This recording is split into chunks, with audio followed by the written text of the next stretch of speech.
Hi there, it's Peter Canego from Midship Cinema. Hope you enjoyed this nugget from the archives.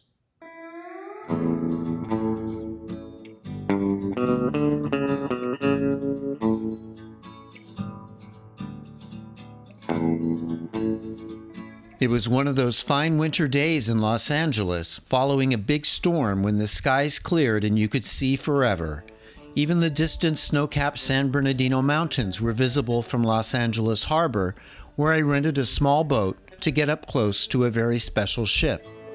The date was February 19, 1994, and the ship, then called Faithful, had been anchored in the outer Long Beach and Los Angeles harbors for years.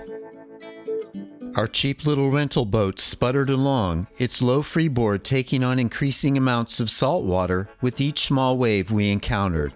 As we approached the gangway on Faithful's starboard side, a lady there asked if she could be of help, and I replied, well, yes, of course. But after a brief conversation, I was politely denied access to the ship. So I urged my friend Kevin, who was driving the boat, to keep circling so I could at least get some more exterior footage. At that time, the Faithful was owned by Wilmington, California-based Friendships, a Christian organization who purchased her in 1991 with plans to use her as a missionary and medical relief ship in Central America. For her next role, the Faithful had recently been painted dark blue.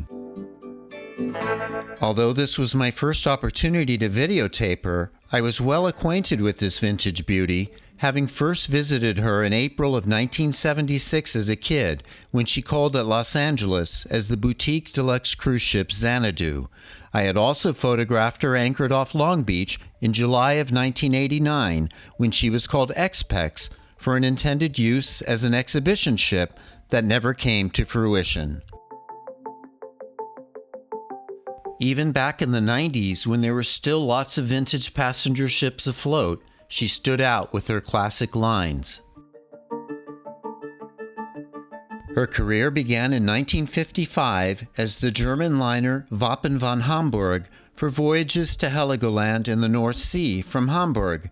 From there, she became the deluxe cruise ship Delos, then sailed for West tours as the Polar Star and Pacific Star before becoming Xanadu Cruises' Xanadu.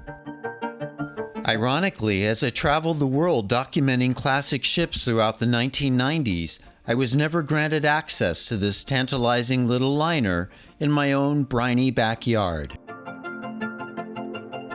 I'll share this fascinating ship's full history in a decked top-to-bottom tour soon, but I would finally get to spend a day on board after she had been seized by the Coast Guard and was laid up at the Southwest Marine Shipyard on Terminal Island in 2003. I would eventually follow her to Alameda, where intended plans to rebuild her into a deluxe yacht called Xanadu II failed to happen. From Alameda, she was towed off to the Sacramento Delta, where my future good friend Chris Wilson found her. Fortunately, he could see beyond her then derelict condition that she was well worth saving. As the Aurora, she has been in his care ever since. Undoubtedly much to the chagrin of Faithful's occupants, we circled the ship a bit more, then headed back to return the boat, which along with us was a lot more drenched than we found it. By the way, that anchorage no longer exists. It is now part of Terminal Island's vast new container ship facility. In the meantime, I hope you enjoyed this somewhat crude and bumpy footage of an enduring and classic beauty of a ship. And just one more thing. For all the latest news and progress on the Aurora, I highly recommend visiting and subscribing to the Aurora Restoration Project channel on YouTube. But before you go, please don't forget to hit like and subscribe here. Thank you very much.